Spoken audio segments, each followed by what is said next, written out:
Durante siglos, el poder religioso ha definido lo sagrado y lo profano, lo divino y lo caído, lo digno de culto y lo digno de castigo. Pero en esa construcción oficial, algunas figuras espirituales han sido sistemáticamente silenciadas, deformadas o excluidas, no por ser malvadas, sino por representar un poder espiritual que desafía la jerarquía religiosa establecida.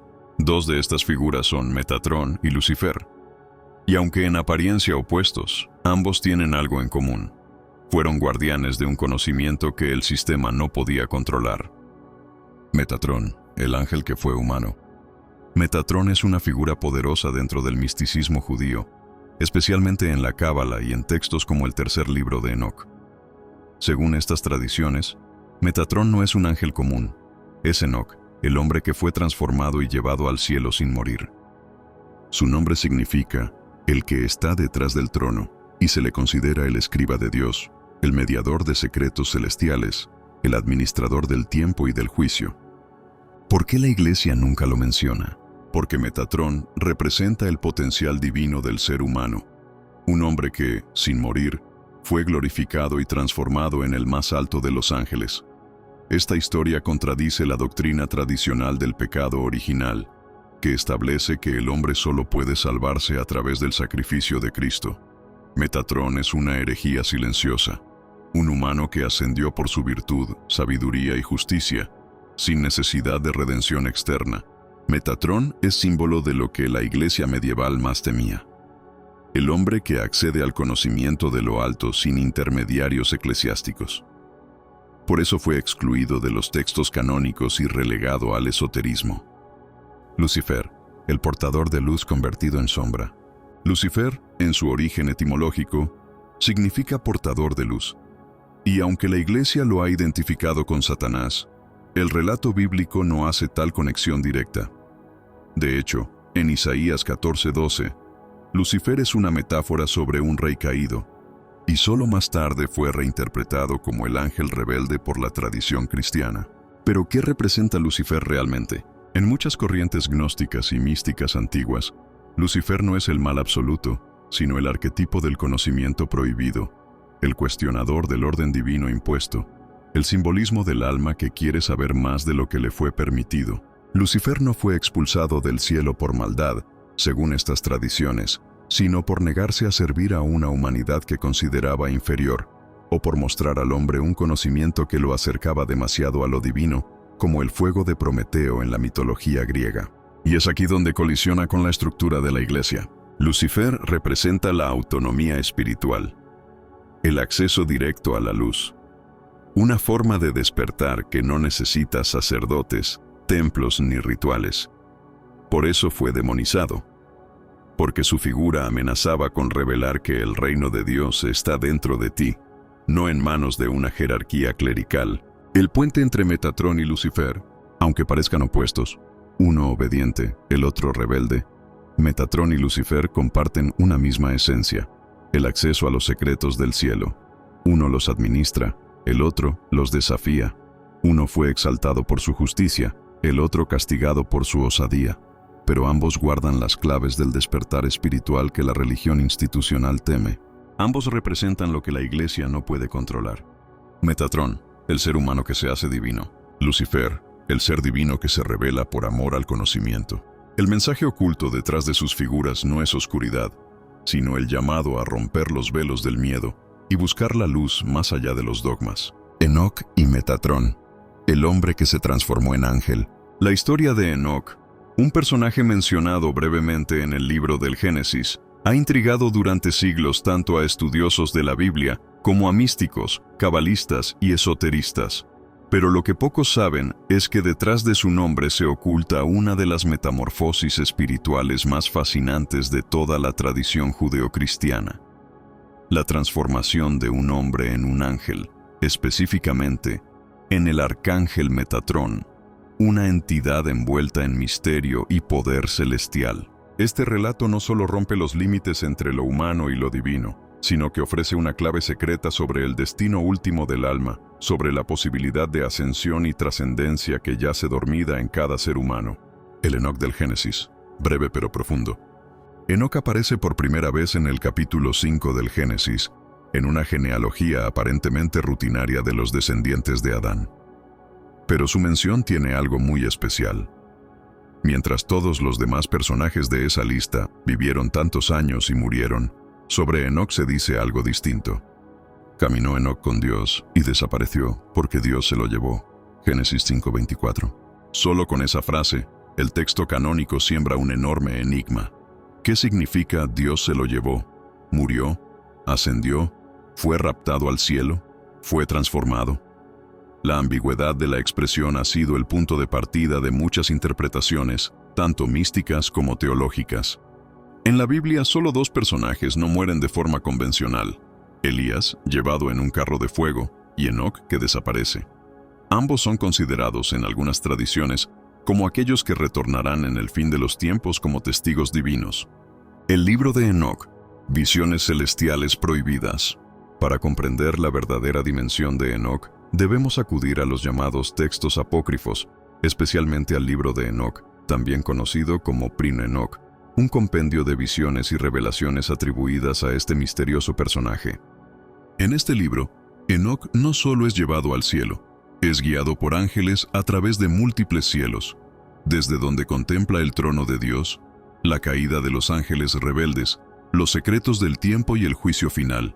Es uno de los pocos mortales a los que se les permite observar la estructura del cosmos desde la perspectiva divina. Enoc ve cómo los vigilantes, ángeles caídos, bajaron a la tierra y se unieron con mujeres humanas, engendrando gigantes y corrompiendo la creación. Él es elegido por Dios como intermediario para anunciar el juicio a estos seres. No es un castigo caprichoso, es una restauración del orden celestial. Este libro fue extremadamente influyente entre los judíos del Segundo Templo y los primeros cristianos. Sin embargo, fue excluido del canon bíblico por considerarse demasiado esotérico o demasiado revelador. Hoy solo es aceptado en la Iglesia Ortodoxa etíope, pero su legado resurge con fuerza en el ámbito espiritual contemporáneo. La transformación en Metatrón, del polvo al trono. En textos cabalísticos y del misticismo judío, especialmente en el libro de Ejalot y el 3 Enoc, se narra algo aún más impresionante. Enoc no solo fue llevado al cielo, sino que fue transformado en el arcángel Metatrón. Según estos relatos, Dios le dio un nuevo nombre. Le revistió con 365,000 vestiduras de luz, lo sentó en un trono junto al suyo y lo nombró escriba celestial, encargado de registrar los actos de los hombres y las palabras de los ángeles. En otras palabras, Enoc fue deificado, sin dejar de ser criatura. Metatrón es descrito como un ser de fuego, tan resplandeciente que los mismos ángeles no pueden mirarlo. Él es quien guarda los secretos del nombre divino, quien enseña la Torá celestial y quien intercede por la humanidad. Este proceso no solo es una exaltación personal, sino un modelo de ascensión espiritual. El ser humano que, por su pureza y comunión con lo divino, es capaz de elevarse hasta convertirse en un canal de la voluntad celestial. ¿Qué simboliza Metatrón en la espiritualidad? Metatrón es más que un ángel poderoso.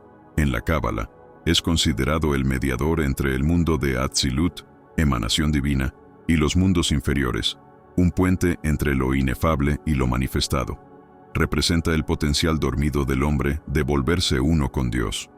Mientras Miguel es el protector, Rafael el sanador y Gabriel el mensajero, Metatrón es el transmisor de la sabiduría divina, el escriba que guarda la memoria del universo.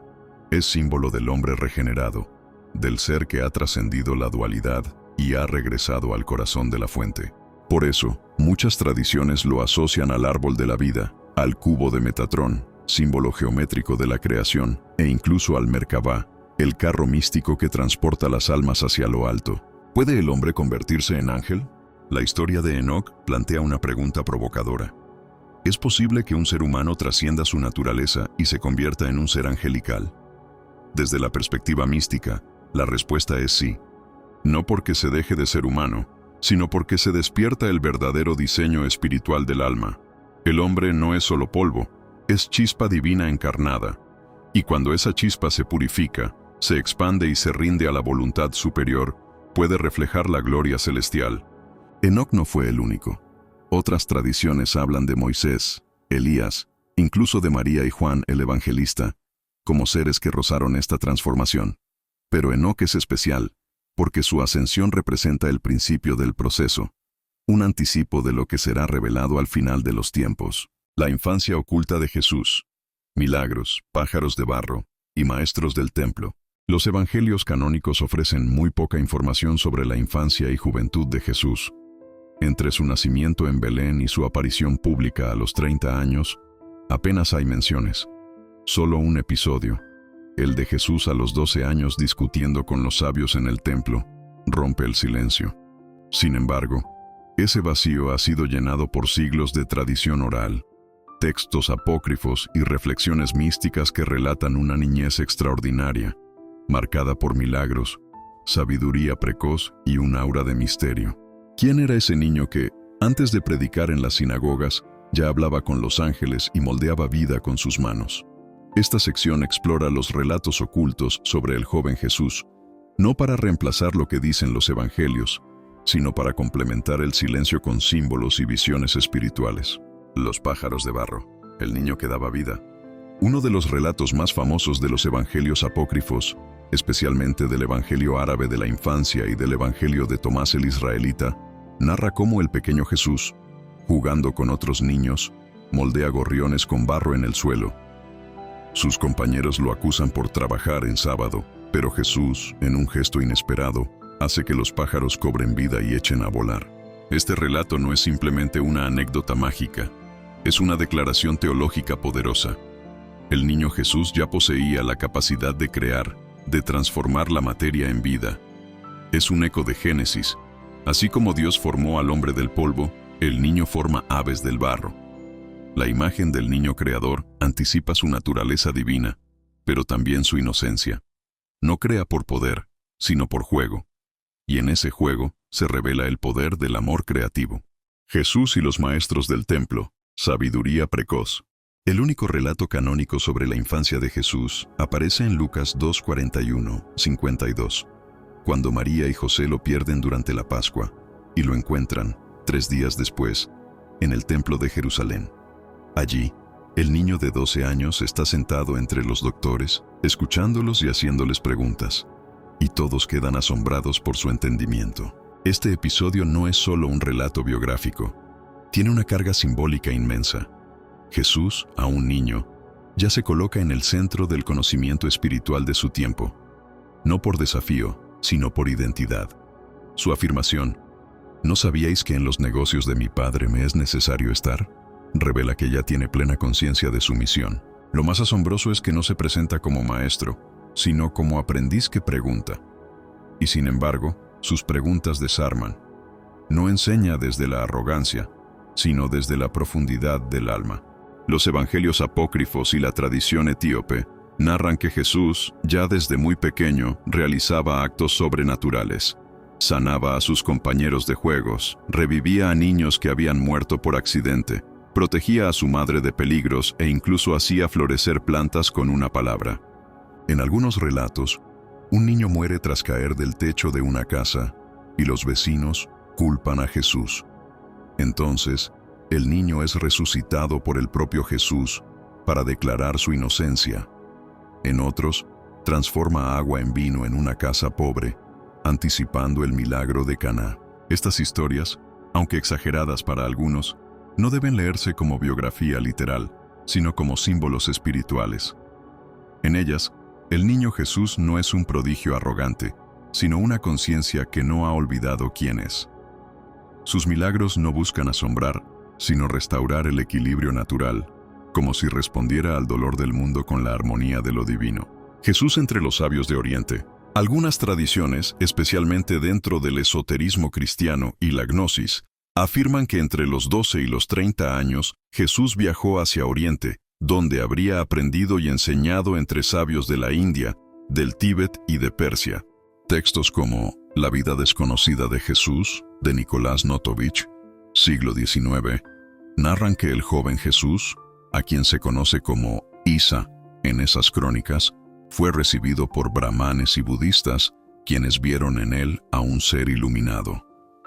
Según estas fuentes, Jesús aprendió las enseñanzas del Dharma, del karma y del desapego, y luego regresó a Judea para completar su misión. Aunque esta tesis no está reconocida por el canon, su valor simbólico es profundo. El alma de Cristo contiene la sabiduría universal. No pertenece a un solo pueblo ni a una sola religión. Él es el Logos, la palabra que ha resonado en todas las culturas que buscan la verdad. Conclusión: el niño que nunca fue común. La infancia de Jesús, más allá de la literalidad histórica, nos ofrece una mirada íntima al misterio de la encarnación. No fue un niño común. Desde pequeño, su presencia generaba asombro, admiración o conflicto, como si los que lo rodeaban intuyeran que estaban frente a algo que desbordaba los límites de la carne y la sangre. Su historia no puede contarse solo con hechos, sino con símbolos. Porque cada milagro infantil, cada palabra precoz, cada acto de compasión, no es solo parte de un cuento antiguo. Es una invitación a ver la niñez no como algo inferior, sino como la edad en la que aún recordamos quiénes somos en esencia. El niño Jesús nos recuerda que la divinidad no espera a la madurez para manifestarse, que el alma pura ya puede ser instrumento del cielo, y que la sabiduría más profunda no siempre se grita, a veces juega con barro y hace volar gorriones. El bautismo y el despertar cósmico. Cuando el cielo habló a la tierra, el bautismo de Jesús en el río Jordán, tal como lo describen los evangelios sinópticos, marca el comienzo de su vida pública. Pero más allá del hecho histórico y religioso, lo que allí ocurrió es uno de los momentos más cargados de significado cósmico y espiritual en toda la narrativa bíblica. En ese momento, no solo se sumergió un hombre en el agua, se abrió el cielo, descendió el Espíritu, y una voz habló desde lo alto. Fue el punto de activación de una misión universal, el instante en que el velo entre los mundos fue atravesado. Aquí no solo se confirmó a Jesús como el Hijo, sino que la creación entera fue testigo del despertar de una conciencia divina en la carne humana. El acto ritual, una inmersión más allá del agua. Juan el Bautista ya había sido anunciado como aquel que prepararía el camino del Señor. Su bautismo no era nuevo, pero su mensaje sí lo era. Arrepentíos, porque el reino de los cielos se ha acercado. Cuando Jesús se presenta ante él, Juan se resiste. Yo necesito ser bautizado por ti, y tú vienes a mí. Pero Jesús insiste, deja ahora, porque así conviene que cumplamos toda justicia. Mateo 3, 14, 15. Aquí se revela un misterio. Jesús, sin pecado, se somete a un ritual de purificación. ¿Por qué? Porque no venía solo a enseñar con palabras, sino a mostrar con actos. En el acto de sumergirse, toma sobre sí la condición humana, la transita, la honra y la transforma desde dentro. El agua no lo limpia a él. Él purifica las aguas. Desde ese instante, todo bautismo futuro se conecta con ese momento sagrado. El cielo se abre, la señal desde lo alto. En los 3 evangelios sinópticos, Mateo, Marcos y Lucas, se describe un fenómeno extraordinario tras la inmersión de Jesús. Los cielos se abrieron, el Espíritu Santo descendió en forma de paloma, y una voz dijo, «Este es mi Hijo amado en quien tengo complacencia». Este evento no es simbólico solamente, es una epifanía trinitaria. Por primera vez en la narración, aparecen juntos el Hijo, Jesús, el Espíritu, la paloma, y el Padre, la voz. El cielo no solo se abre visualmente, sino ontológicamente. El reino invisible se manifiesta en la realidad tangible. Desde una perspectiva mística, este instante representa la reconexión del plano humano con el plano divino. Es el regreso del Edén perdido, la restauración del canal entre el cielo y la tierra. Donde antes hubo silencio y separación, ahora hay comunicación directa, sin velo. El Jordán, eje espiritual entre mundos. El río Jordán no es cualquier río. En la Biblia siempre ha representado un límite, una transición, un umbral entre lo viejo y lo nuevo. Fue cruzado por Josué para entrar en la tierra prometida. Fue allí donde Elías ascendió al cielo y donde Eliseo recibió su manto espiritual. Al sumergirse en el Jordán, Jesús no solo sigue una tradición, está retomando el control del eje sagrado entre dimensiones. El río se convierte en el umbilical espiritual entre el cielo y la tierra, y el hecho de que el Espíritu Santo descienda como paloma no es decorativo. En el judaísmo, la paloma es símbolo del alma, de la Shejiná, la presencia divina, y del amor. Aquí se posa sobre Jesús como una unción viviente, como si el cielo mismo reconociera a su mensajero y lo marcara con luz. El despertar del Cristo interno. Este momento también puede ser leído desde una clave espiritual interior. El bautismo no solo marca el inicio del ministerio externo de Jesús, sino el despertar consciente del Cristo interno, del Hijo como manifestación divina en forma humana. Jesús, plenamente hombre y plenamente Dios, abraza su misión en ese instante. Hasta entonces había vivido oculto, como hijo de un carpintero. Pero con el descenso del Espíritu y la voz del Padre, su identidad divina ya no puede permanecer callada. Es el renacimiento de lo eterno en el tiempo. En términos espirituales, cada ser humano puede vivir un bautismo interior, es decir, un momento de iluminación, de reconexión con su propósito, donde se escucha internamente: tú eres mi hijo, tú eres mi hija, en ti tengo complacencia. Después del agua, el desierto. Curiosamente, inmediatamente después del bautismo, Jesús es llevado al desierto para ser tentado. Es como si, tras la gran revelación, viniera la gran prueba. Este patrón es universal. Toda revelación es seguida por una purificación. Toda luz debe ser templada por la oscuridad. Por eso, el bautismo no es un final, sino un comienzo. El camino del Mesías empieza en el agua, pero será forjado en la soledad, en la tentación, en el conflicto. Desde esta perspectiva, el bautismo no es solo un acto litúrgico, es un compromiso espiritual, un sí ante el cielo que trae consigo responsabilidades, pruebas y misión. La tentación en el desierto, el enfrentamiento con las fuerzas ocultas. Después del bautismo, donde el cielo se abrió y se escuchó la voz divina, cabría esperar que Jesús comenzara su misión pública de inmediato. Sin embargo, ocurre algo inesperado. El Espíritu lo lleva al desierto, no para predicar, sino para ser tentado. Este detalle es revelador. La luz recibida en el Jordán debía ser probada en la sombra. En este capítulo silencioso, pero fundamental, Jesús no enfrenta multitudes, ni fariseos, ni ejércitos. Se enfrenta a sí mismo, a su sombra, a su adversario espiritual, al que los evangelios llaman el diablo, el tentador, Satanás. Pero más allá del personaje, lo que realmente ocurre aquí es una batalla mística entre el Cristo encarnado y las fuerzas que rigen este mundo. El desierto, más que un lugar físico, el desierto, en la Biblia, es siempre un espacio de prueba y revelación. Es donde el pueblo de Israel fue moldeado tras salir de Egipto. Es donde Moisés habló con Dios, donde Elías fue sostenido por ángeles, y donde Juan el Bautista proclamó el arrepentimiento. Pero para Jesús, el desierto no es solo geografía. Es el terreno interior del alma cuando queda sin apoyos, sin distracciones, sin máscaras. Allí, el yo superficial se disuelve y quedan expuestas las verdaderas motivaciones del corazón. Durante 40 días, número simbólico de transformación y purificación en la Biblia, Jesús ayuna, medita y enfrenta lo invisible. No habla con hombres, sino con el silencio. No come pan, sino que se alimenta de la palabra. Las 3 tentaciones, símbolos del alma humana. Los evangelios describen 3 tentaciones específicas que el adversario le presenta a Jesús. Cada una de ellas no es solo un desafío externo, sino una imagen de las 3 grandes áreas donde el alma es probada: necesidad, poder y fe. Convierte estas piedras en pan, la tentación de la necesidad.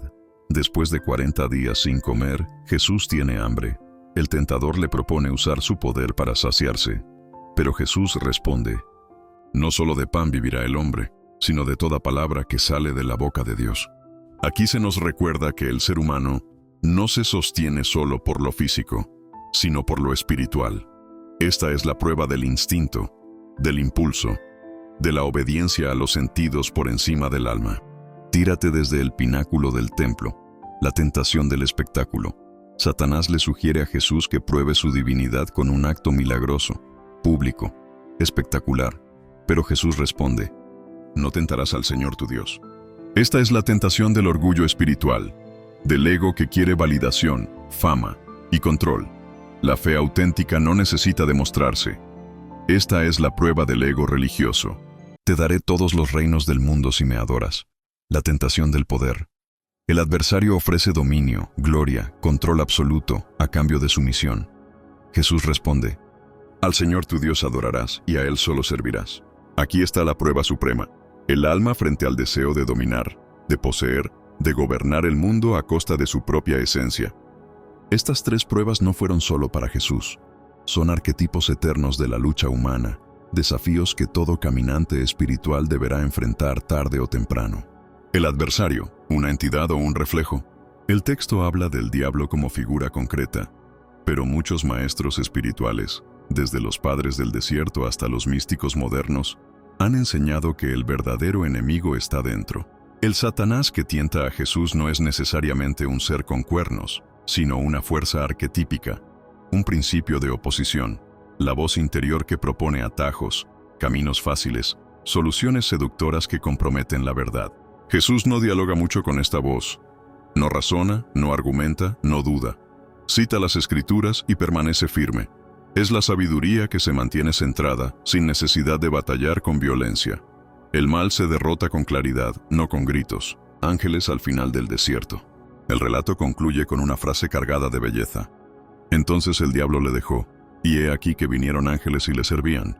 Mateo 4:11. Después de cada prueba, si se supera con fidelidad, llegan consuelos invisibles. Los ángeles no aparecen antes, ni durante, solo después.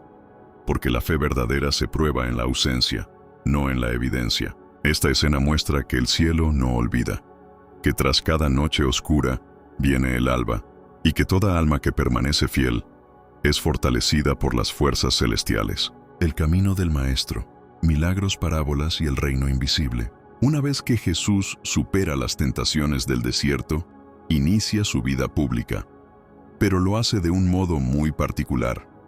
No se presenta como un conquistador, ni como un reformador político, ni siquiera como un sabio clásico. Aparece como un maestro que camina, que sana, que narra historias, que transforma desde el misterio del corazón. Su forma de enseñar no sigue los esquemas tradicionales. Jesús no dicta dogmas, propone preguntas, no impone normas, invita a abrir los ojos, no funda templos, habla de un reino que no se ve, pero que está dentro de nosotros. Este reino invisible es la clave de toda su enseñanza. No es un lugar, es un estado del alma, y su forma de conducir a otros hacia él fue a través de milagros, parábolas y acciones cargadas de compasión y poder. Los milagros, actos de restauración, no de espectáculo. Los evangelios están llenos de milagros, sanaciones, exorcismos, multiplicación de alimentos, control sobre la naturaleza, resurrección de muertos. Pero Jesús nunca los presenta como shows espirituales. De hecho, muchas veces pide que no se hable de ellos. ¿Por qué? Porque para Jesús, el milagro no es el centro, sino el signo. Es la expresión visible de una realidad invisible. Cuando sana a un leproso, no solo restaura un cuerpo, restaura una dignidad, una pertenencia, una esperanza. Cuando calma una tormenta, no solo domina los elementos, muestra que la paz interior vence el caos externo. Cada milagro es una grieta en el mundo viejo, por donde se asoma el reino de Dios. Y quien lo presencia no es simplemente un testigo, sino un convocado al despertar. Las parábolas, lenguaje secreto para almas abiertas. Jesús rara vez da respuestas directas. Prefiere las parábolas, historias sencillas, con elementos cotidianos, semillas, lámparas, ovejas, monedas, hijos rebeldes, que encierran misterios eternos. ¿Por qué enseñar así? Porque las parábolas no imponen la verdad, la sugieren. No obligan a creer, invitan a descubrir. Son trampas luminosas para el alma. Solo quien escucha con el corazón entiende el verdadero mensaje. Cuando Jesús dice, el reino de Dios es como, no está describiendo un lugar, sino revelando una lógica diferente, una forma de ver, de vivir, de amar. Las parábolas son espejos, nos muestran lo que somos y lo que podríamos ser. Y por eso siguen vivas, porque cada generación las escucha de nuevo y encuentra otro nivel de profundidad, otro llamado a despertar. El reino invisible, una revolución silenciosa. Jesús habla constantemente del reino de Dios, Pero este reino no tiene ejército, ni fronteras, ni banderas. No se conquista con espadas, ni se impone por leyes. Está dentro de vosotros. Lucas 17:21. Es el lugar donde la voluntad de Dios se hace realidad, donde el amor reina sin oposición. Este reino es invisible para el mundo, pero transforma el mundo desde adentro. Cada vez que alguien perdona, ama, sirve o se sacrifica, el reino se hace presente. Es como levadura que hace crecer la masa, como semilla que germina en silencio, como tesoro escondido que lo cambia todo. Por eso Jesús no busca seguidores, sino discípulos conscientes. No quiere multitudes fascinadas, sino almas dispuestas a vivir desde otro eje. Su reino no se construye con ladrillos, sino con decisiones.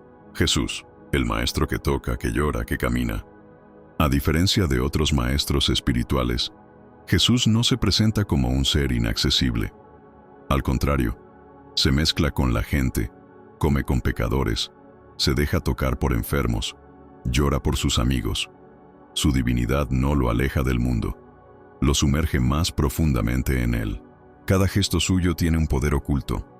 Cuando abraza a un niño, cuando levanta a una mujer adúltera, cuando toca a un ciego, cuando defiende a los pequeños, está manifestando el rostro de un Dios que no domina, sino que se inclina. Jesús camina, no porque no tenga otro medio, sino porque así se coloca al ritmo del ser humano. Su pedagogía es el ejemplo, su lección es el amor activo. Conclusión, caminar el reino desde dentro. El camino de Jesús no fue un plan estratégico, fue una manifestación del reino de Dios en forma humana. Cada paso, cada palabra, cada milagro fue una señal de que el cielo había descendido a la tierra. Pero ese camino no es exclusivo de él, es un sendero abierto, un llamado silencioso que aún resuena en lo profundo del alma humana. Porque el reino no es una utopía futura, es una realidad presente para quien se atreve a vivirla. Jesús no fundó una religión, reveló un camino. No pidió creencias ciegas, ofreció una experiencia. Y ese camino aún puede ser recorrido por cualquiera que decida mirar con ojos nuevos, escuchar con el alma y vivir desde la compasión. La crucifixión como misterio cósmico, el velo rasgado y la sangre que habla. La crucifixión de Jesús ha sido representada, narrada y reflexionada desde múltiples ángulos a lo largo de los siglos, como tragedia humana, como injusticia política, como sacrificio expiatorio, como acto de amor. Pero más allá del dolor físico, del drama humano y de la brutalidad del método romano, la crucifixión es también un misterio cósmico. Es un punto de quiebre en el tiempo, un epicentro espiritual, un acto que trasciende la historia y afecta el tejido mismo de la realidad. En ese madero levantado entre el cielo y la tierra, algo invisible se rompió, algo eterno se reveló, y algo perdido fue recuperado. El cuerpo que fue colgado en el Gólgota era el vehículo visible, pero la batalla que se libró era invisible, universal y espiritual. La sangre que habla, el libro de Hebreos 12:24, menciona que la sangre de Jesús habla mejor que la de Abel. Esta comparación no es accidental. Según el Génesis, la sangre de Abel clamaba desde la tierra pidiendo justicia. Pero la sangre de Jesús no clama venganza, sino perdón. No exige castigo, ofrece redención. La sangre de Cristo, en este sentido, no es solo fluido vital, es símbolo del alma derramada por amor. Es la expresión suprema de un amor que no se reserva nada, que se entrega por completo, incluso por quienes lo traicionan, lo niegan y lo asesinan. Esa sangre es el lenguaje del reino, un idioma que solo entiende el corazón despierto. El velo rasgado, el templo y el acceso. Uno de los detalles más impactantes del relato de la crucifixión es lo que ocurre en el templo de Jerusalén. Y he aquí, el velo del templo se rasgó en dos, de arriba a abajo. Mateo 27:51. El velo separaba el lugar santo del lugar santísimo, el espacio donde habitaba la presencia de Dios, al que solo podía entrar el sumo sacerdote una vez al año. Su rasgadura no es una anécdota arquitectónica, es una declaración espiritual. El acceso a lo divino ya no está restringido. El reino ha sido abierto, el cielo ha sido desatado, la separación ha terminado.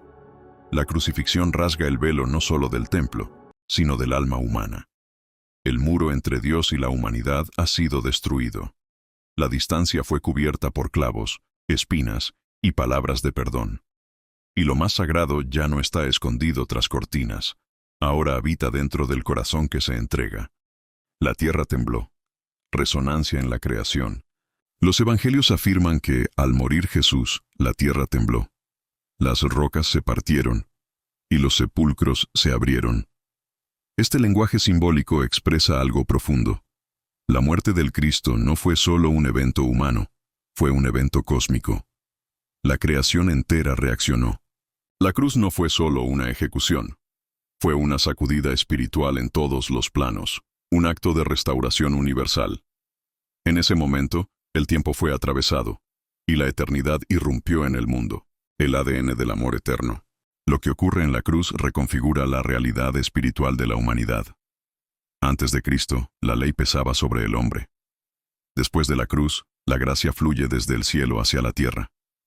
El sacrificio del Cristo no solo perdona, transforma el ADN espiritual de quienes lo aceptan. Ya no somos esclavos del pasado, ni prisioneros del pecado. El reino está abierto, y el camino de retorno ha sido trazado con sangre, luz y verdad.